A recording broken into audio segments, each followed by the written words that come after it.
Assalamualaikum warahmatullahi wabarakatuh. Nah, pada pertemuan ketiga ini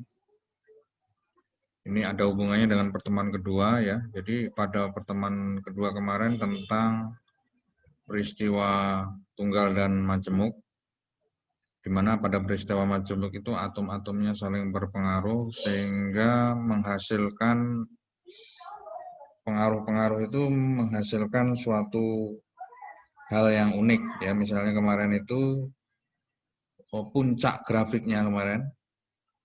Puncak grafik itu terjadi pada puncak grafik terjadi di tengah-tengah ya. Puncak grafiknya terjadi di sini ya. Intensitasnya ini, kenapa intensitas yang terbesar di sini, tidak di sini atau yang lain ya. Kenapa matahari itu warnanya warna yang kuning, cenderung kuning, tidak merah gitu ya, atau biru gitu. Ya, jadi itu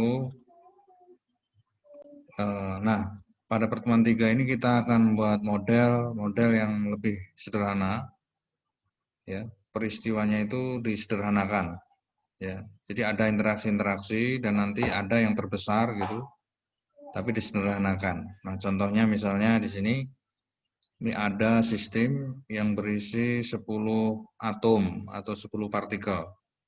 Kemudian kita beri energi 5, ya. Misalnya energi listriknya 5 masuk.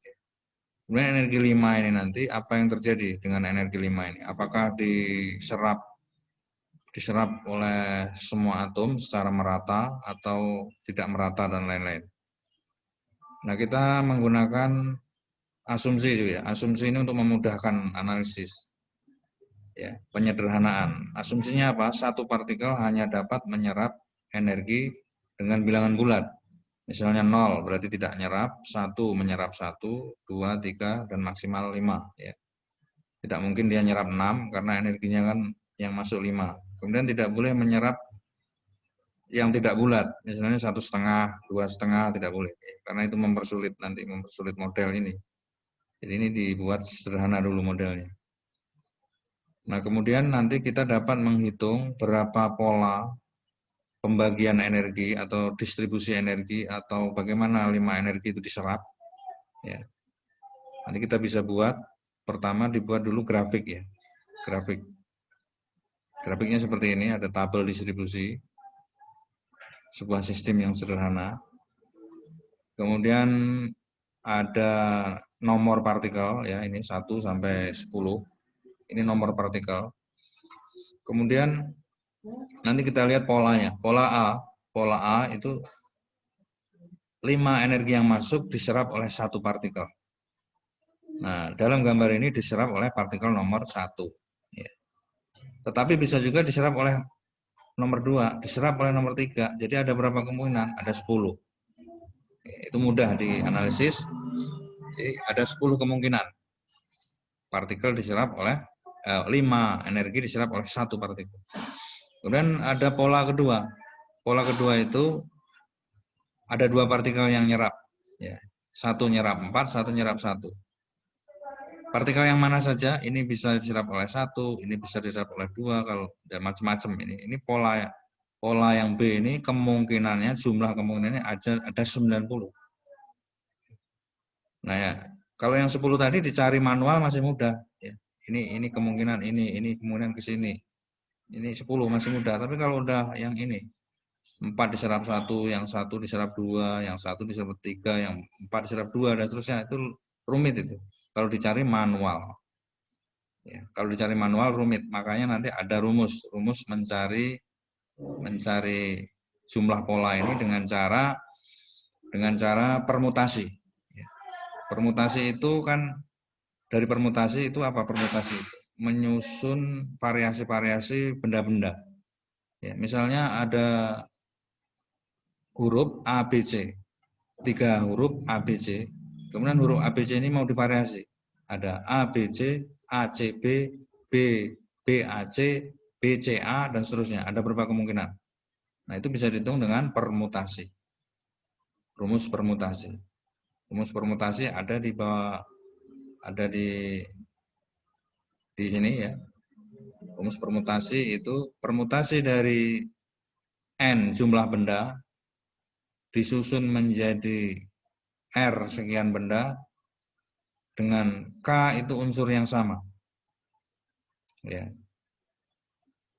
Dalam kasus kita N sama dengan R. Jumlah bendanya ada berapa? Ada 10. Ini kan mau divariasi nih, 5000 ini mau divariasi. Berapa yang mau divariasi? 10. Menjadi berapa variasi? Tetap 10. Dalam kasus kita N sama dengan R. Dalam kasus kita ini N sama dengan R.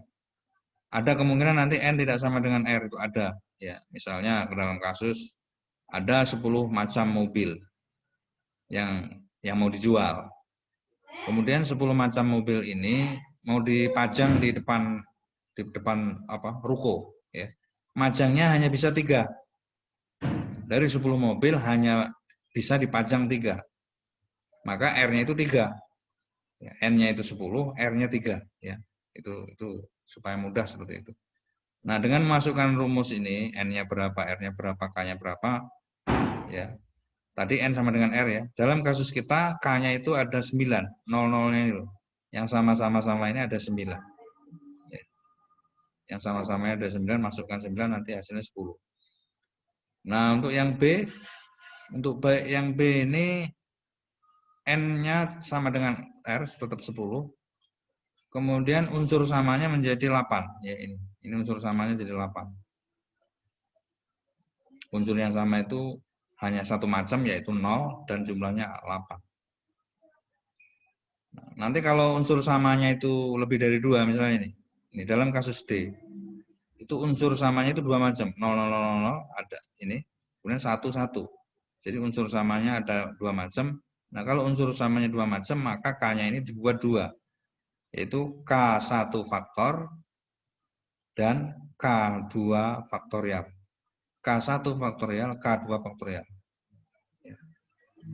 Dan posisinya membagi ya, ini posisinya membagi.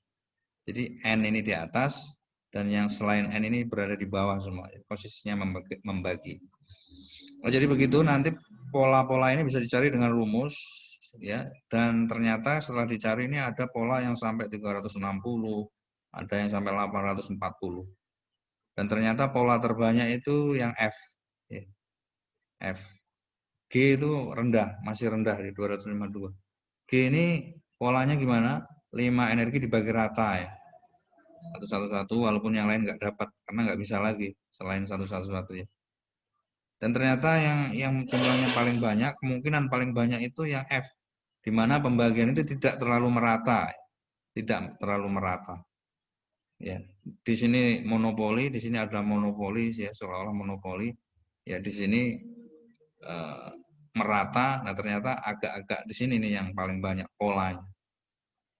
Nah, jadi dari peristiwa seperti ini tadi kita bisa sedikit untuk menjawab mengapa pola F yang paling banyak. Ya. Mengapa yang terbanyak itu di F gitu. Ya. Jawabannya ya tadi hasil statistik ya, hasil matematis dan statistik tadi. Karena jumlah susunan kemungkinannya itu paling banyak. Ya. Ya ibaratnya apa ya, komponennya bukan komponen ya,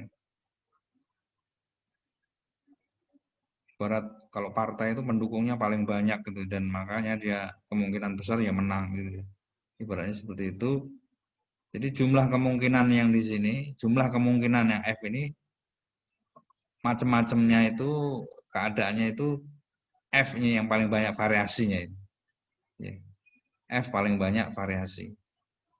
Dan nanti bisa dibaca di teorinya bahwa setiap variasi punya kemungkinan yang sama untuk terjadi. Jadi sistem yang tadi yang 5 energi masuk ke dalam sistem, terus nanti seperti apa ya, itu A B C D E F G ini semuanya bisa terjadi ini. Tapi terjadi peluangnya itu A itu kecil ya, karena dia hanya memiliki 10 kemungkinan. G ya masih di bawah F. Jadi yang paling banyak kemungkinan terjadi itu yang F. Jadi kalau sistem itu kamu amati, masukkan 5 energi ke 10 partikel itu, terus diamati, terus kejadiannya seperti apa, itu yang paling banyak kamu temukan yang F ini. Walaupun kadang-kadang G, kadang-kadang E, ya. Jarang A, ya. Walaupun mungkin juga ya. Ya, jadi seperti itu ya. Jadi dengan membuat tabel ini, kita bisa mempelajari sistem itu dalam keadaan yang mana yang paling mungkin terjadi. Ya. Jadi nanti tugasnya memverifikasi tabel ini, ya, membuktikan bahwa jumlahnya memang sekian, ya, berdasarkan rumus, ya. Kemudian mengartikan mana yang paling mungkin terjadi, ya, berdasarkan teori kemungkinan, ya, berdasarkan teori kemungkinan. Jadi demikian untuk penjelasan pertemuan 3. Assalamualaikum warahmatullahi wabarakatuh.